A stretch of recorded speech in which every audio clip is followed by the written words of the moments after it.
laudalita.livejournal.com. Villette by Charlotte Brontë. Chapter 25. The Little Countess. Cheerful as my godmother naturally was, and entertaining as, for our sakes, she made a point of being, there was no true enjoyment that evening at La Terrasse till, through the wild howl of the winter night, were heard the signal sounds of arrival.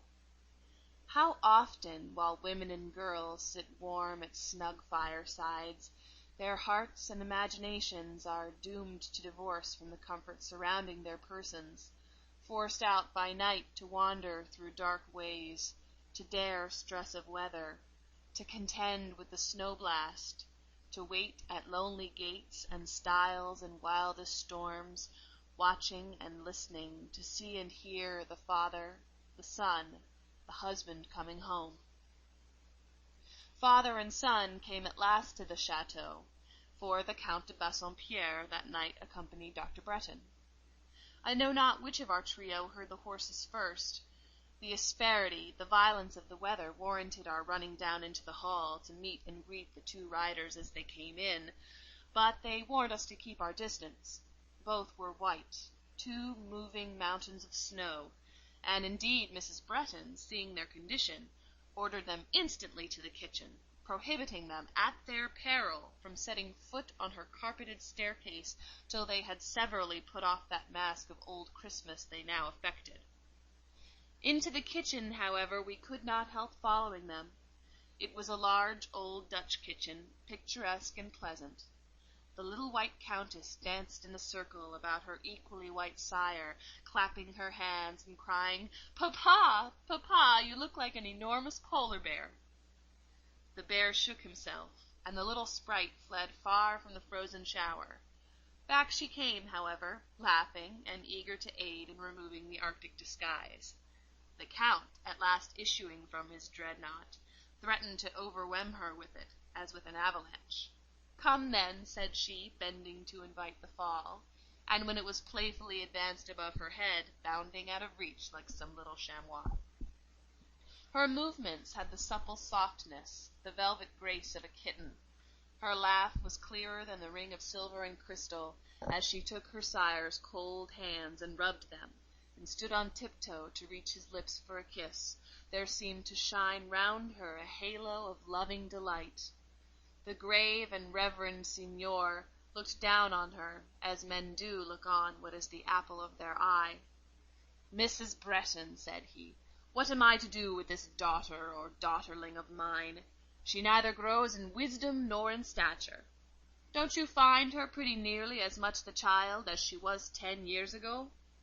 "She cannot be more the child than this great boy of mine," said Mrs. Bretton, who was in conflict with her son about some change of dress she deemed advisable, and which he resisted. He stood leaning against the Dutch dresser, laughing and keeping her at arm's length. "Come, mamma," said he, "by way of compromise, and to secure for us inward as well as outward warmth, let us have a Christmas wassail cup, and toast old England here on the hearth." So, while the Count stood by the fire, and Paulina Mary still danced to and fro, happy in the liberty of the wide hall-like kitchen, Mrs. Bretton herself instructed Martha to spice and heat the wassail bowl, and, pouring the draught into a Bretton flagon, it was served round, reaming hot, by means of a small silver vessel, which I recognized as Graham's christening cup. "Here's to auld lang syne," said the Count, holding the glancing cup on high. Then, looking at Mrs. Bretton, "We twa hae paid late i' the burn from morning sun till dine, but seas between us braid ha' rod sin auld lang syne, and surely I'll be your kind stoop, as surely I'll be mine, and we'll taste a cup o' kindness yet for auld lang syne." "Scotch! Scotch!" cried Paulina. "Papa is talking Scotch, and Scotch he is partly. We are home and de Bassompierre, Caledonian and Gallic. "And is that a Scotch reel you are dancing, you Highland fairy?" asked her father. "Mrs. Bretton, there will be a green ring growing up in the middle of your kitchen shortly. I would not answer for her being quite canny. She is a strange little mortal." "Tell Lucy to dance with me, papa. There is Lucy Snowe." Mr. Home (there was still quite as much about him of plain Mr. Home as of proud Count de Bassompierre) held his hand out to me, saying kindly, he remembered me well, and even had his own memory been less trustworthy, my name was so often on his daughter's lips, and he had listened to so many long tales about me, I should seem like an old acquaintance. Every one now had tasted the wassail cup except Paulina, whose pas de fée ou de fantaisie nobody thought of interrupting to offer so profanatory a draught. But she was not to be overlooked, nor balked of her mortal privileges. "Let me taste," said she to Graham, as he was putting the cup on the shelf of the dresser out of her reach. Mrs. Bretton and Mr. Home were now engaged in conversation. Dr. John had not been unobservant of the fairy's dance. He had watched it, and he had liked it. To say nothing of the softness and beauty of the movements, eminently grateful to his grace-loving eyes, that ease in his mother's house charmed him, for it set him at ease. Again she seemed a child for him, again almost his playmate. I wondered how he would speak to her. I had not yet seen him address her. His first words proved that the old days of little Polly had been recalled to his mind by this evening's childlike light-heartedness. "Your ladyship wishes for the tankard?" "I think I said so. I think I intimated as much." "Couldn't consent to a step of the kind on any account. Sorry for it, but couldn't do it." "Why? I am quite well now. It can't break my collar-bone again, or dislocate my shoulder." "Is it wine?" "No, nor dew." "I don't want dew. I don't like dew. But what is it?" "Ale, strong ale. Old October. Brewed, perhaps, when I was born." "It must be curious. Is it good?" "Excessively good." And he took it down, administered to himself a second dose of this mighty elixir, expressed in his mischievous eyes extreme contentment with the same, and solemnly replaced the cup on the shelf. "I should like a little," said Paulina, looking up. "I never had any Old October. Is it sweet?" "Perilously sweet," said Graham. She continued to look up, exactly with the countenance of a child that longs for some prohibited dainty. At last the doctor relented, took it down, and indulged himself in the gratification of letting her taste from his hand. His eyes, always expressive in the revelation of pleasurable feelings, luminously and smilingly avowed that it was a gratification, and he prolonged it by so regulating the position of the cup that only a drop at a time could reach the rosy, sipping lips by which its brim was courted. "A little more, said she, petulantly touching his hand with her forefinger to make him incline the cup more generously and yieldingly.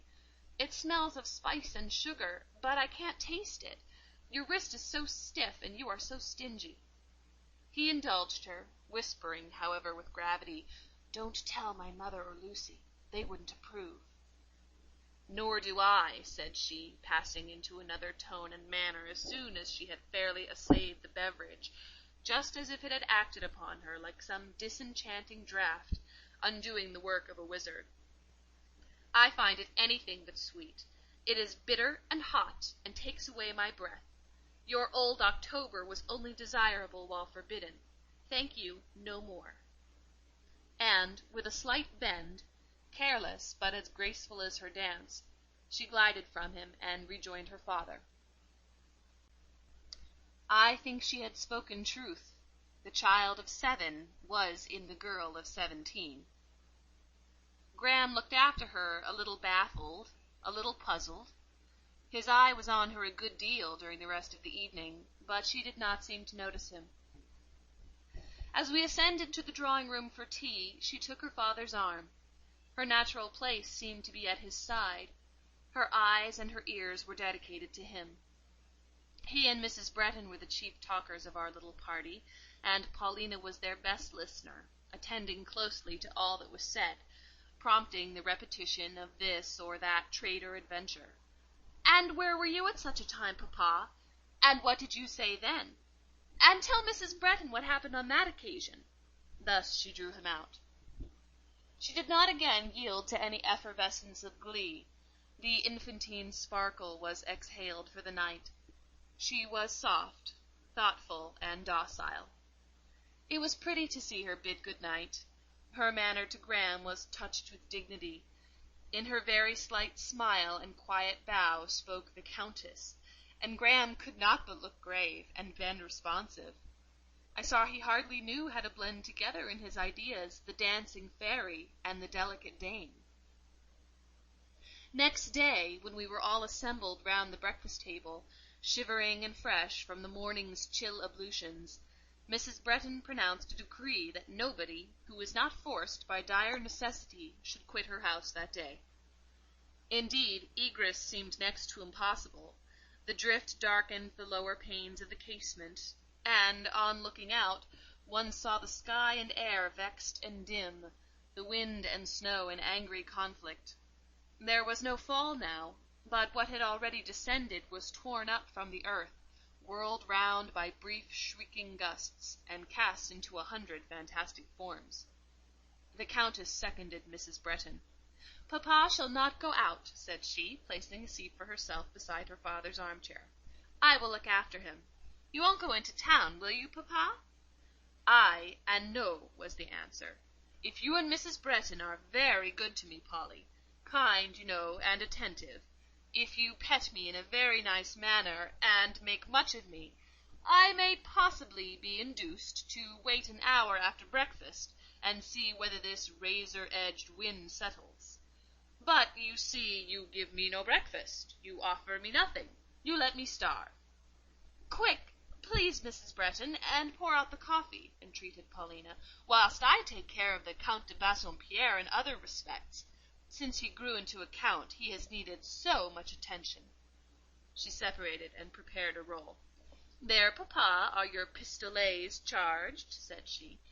"And there is some marmalade, just the same sort of marmalade we used to have at Bretton, and which you said was as good as if it had been conserved in Scotland.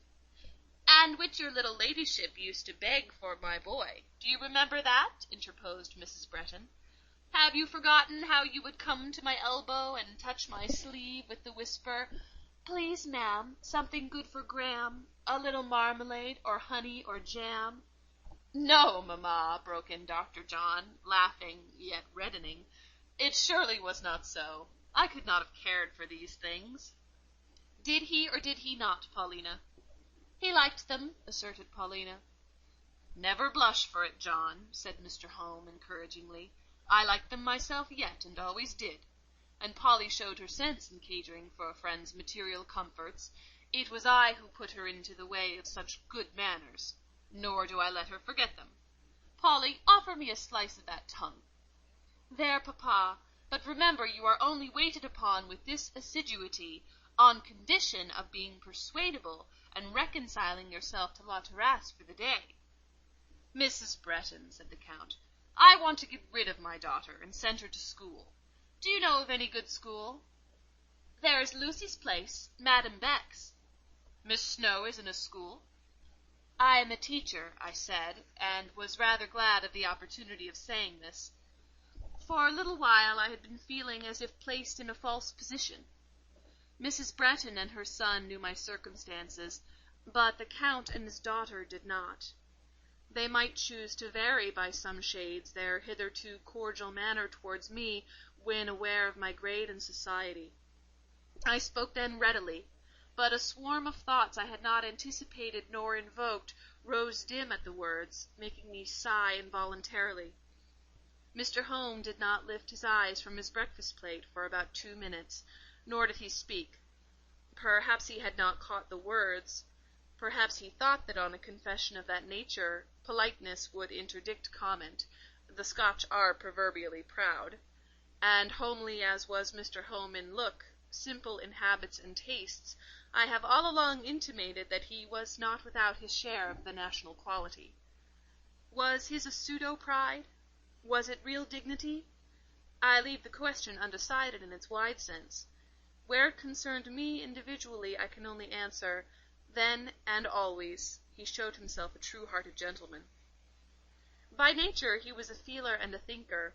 Over his emotions and his reflections spread a mellowing of melancholy, more than a mellowing.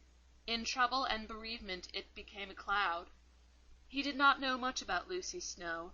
What he knew he did not very accurately comprehend. Indeed, his misconceptions of my character often made me smile. But he saw my walk in life lay rather on the shady side of the hill. He gave me credit for doing my endeavour to keep the course honestly straight.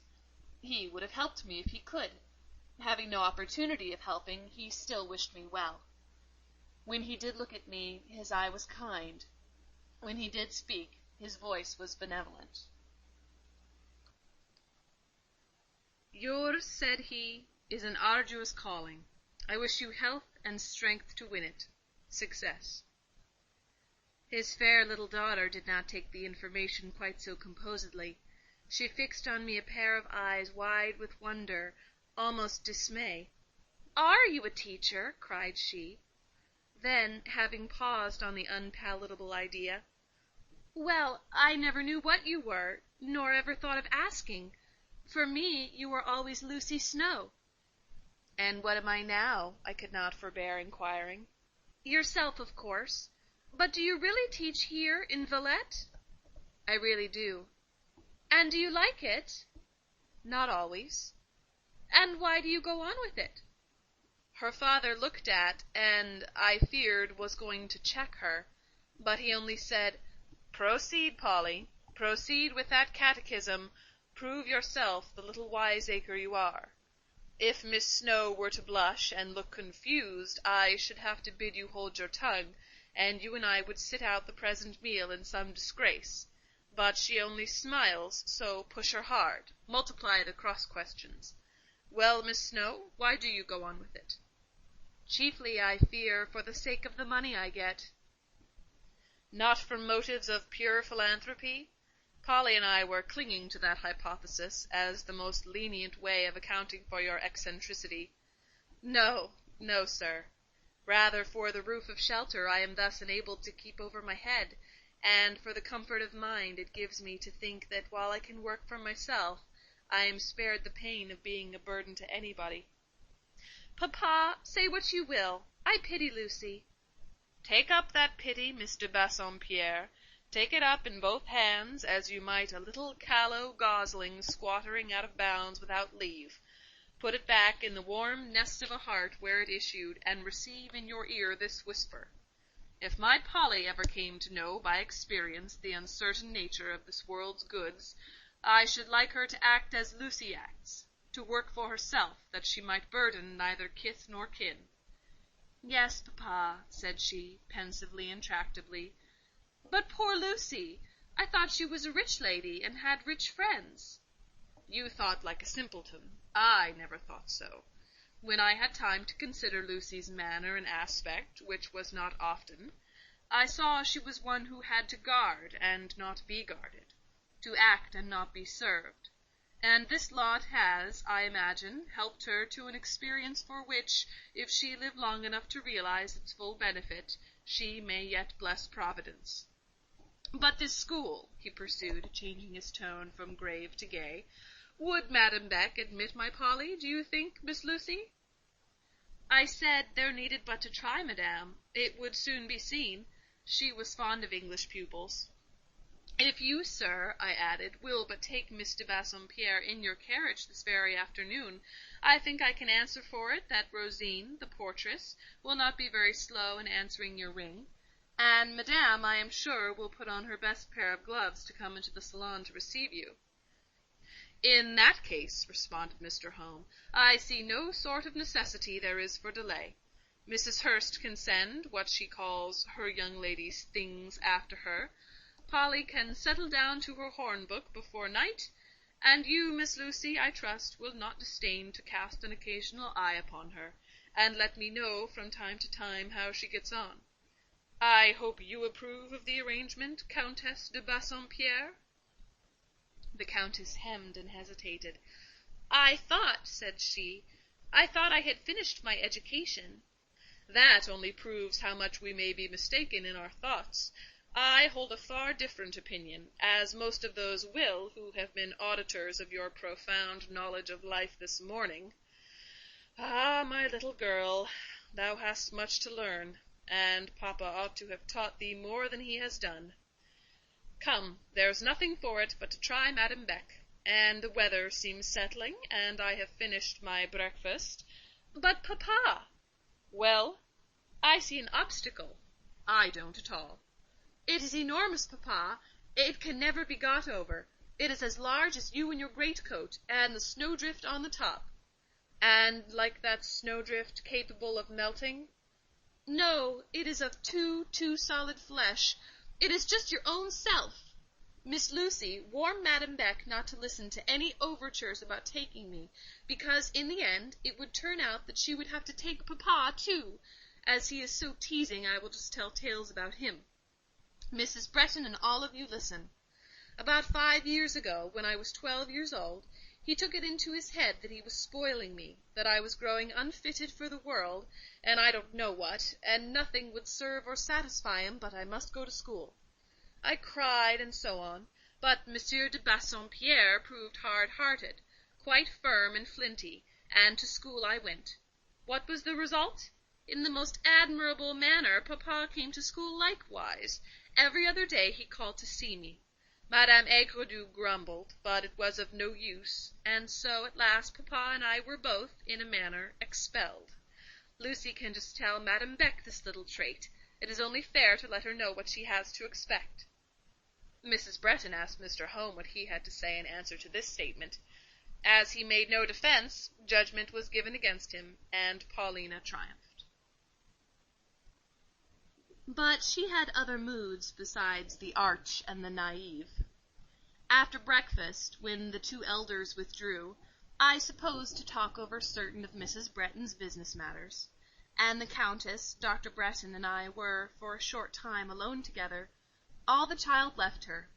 With us, more nearly her companions in age, she rose at once to the little lady.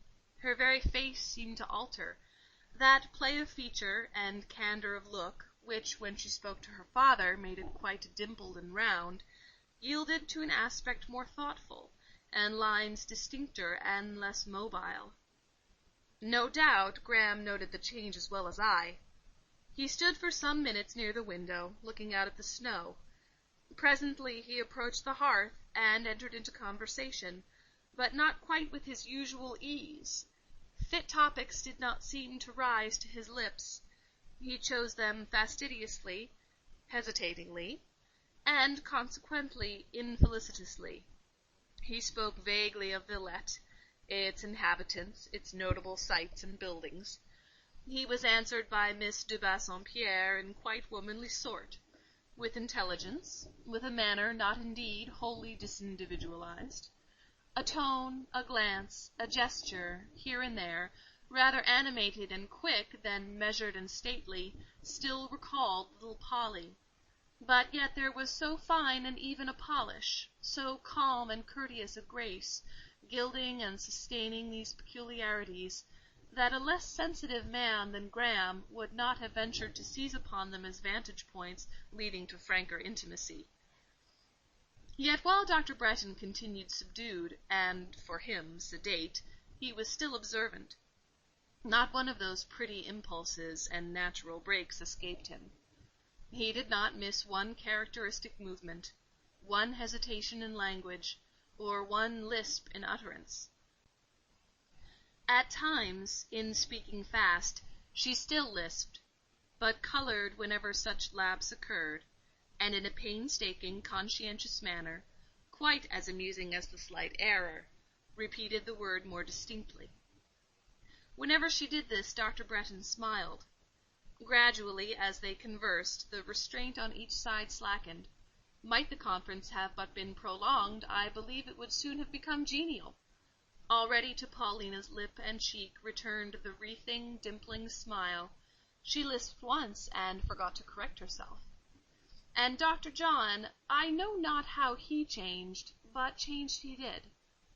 He did not grow gayer, no raillery, no levity sparkled across his aspect, but his position seemed to become one of more pleasure to himself, and he spoke his augmented comfort in readier language, in tones more suave.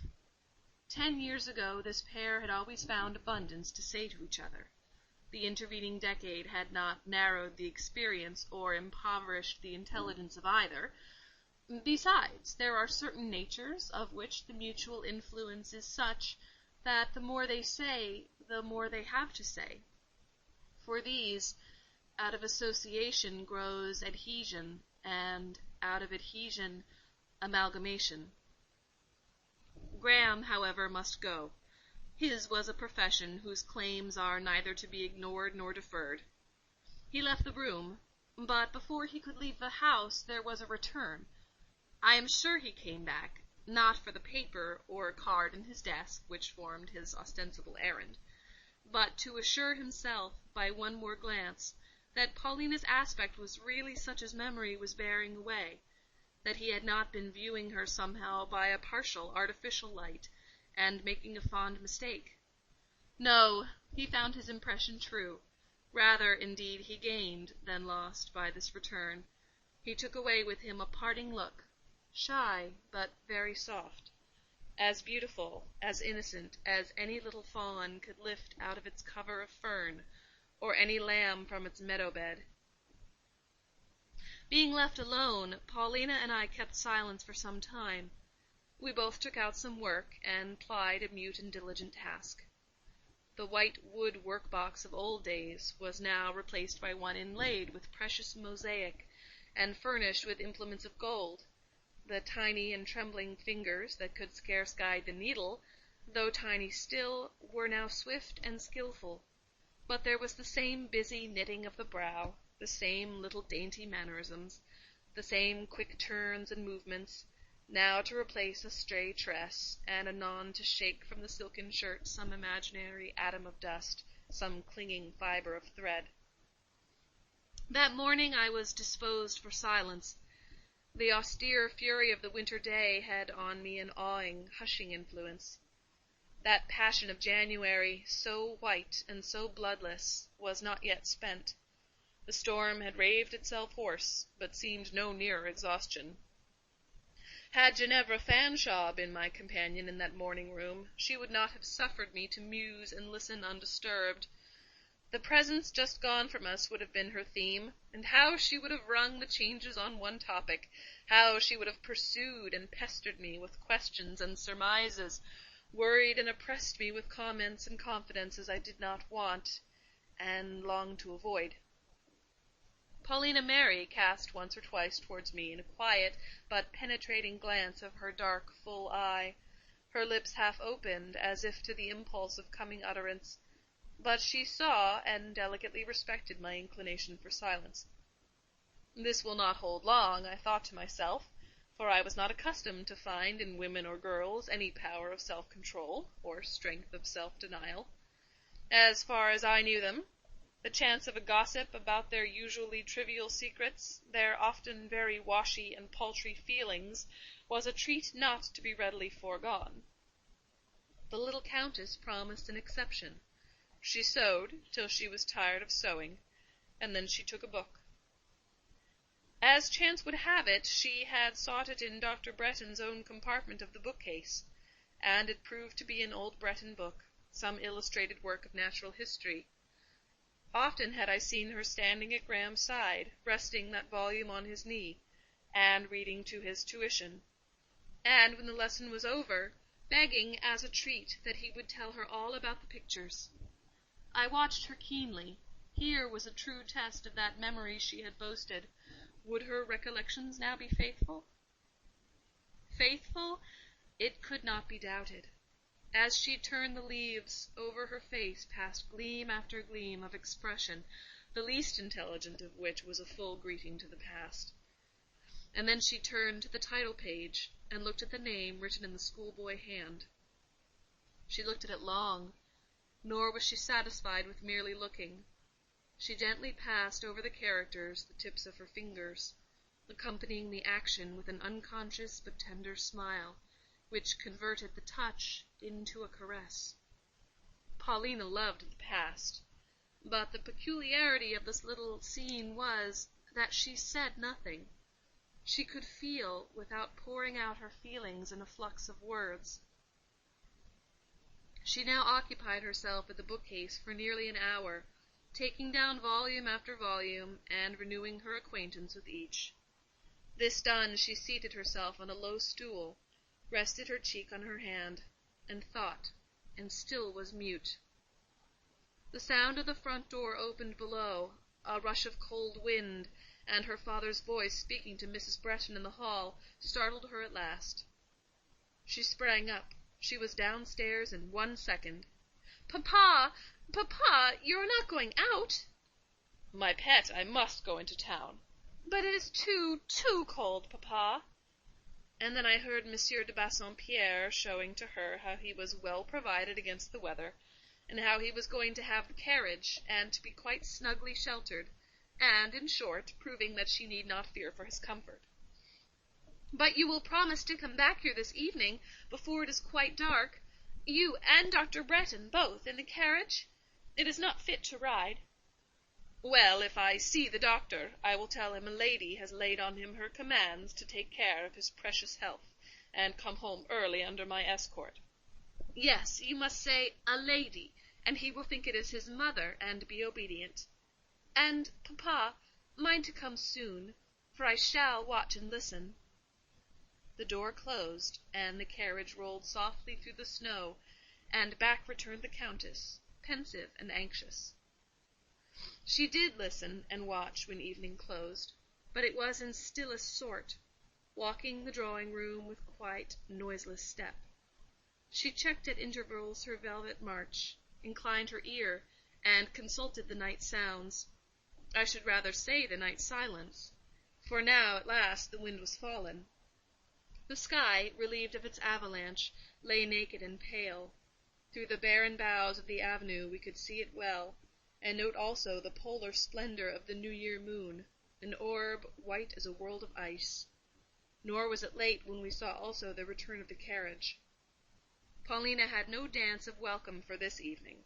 It was with a sort of gravity that she took immediate possession of her father as he entered the room, but she at once made him her entire property, led him to the seat of her choice, and, while softly showering round him honeyed words of commendation for being so good and coming home so soon, you would have thought it was entirely by the power of her little hands he was put into his chair and settled and arranged. For the strong man seemed to take pleasure in wholly yielding himself to this dominion, potent only by love. Graham did not appear till some minutes after the Count. Paulina half turned when his step was heard. They spoke, but only a word or two. Their fingers met a moment, but obviously with slight contact. Paulina remained beside her father. Graham threw himself into a seat on the other side of the room. It was well that Mrs. Bretton and Mr. Home had a great deal to say to each other, almost an inexhaustible fund of discourse and old recollections. Otherwise, I think, our party would have been but a still one that evening. After tea, Paulina's quick needle and pretty golden thimble were busily plied by the lamplight, but her tongue rested, and her eyes seemed reluctant to raise often their lids so smooth and so full-fringed. Graham, too, must have been tired with his day's work.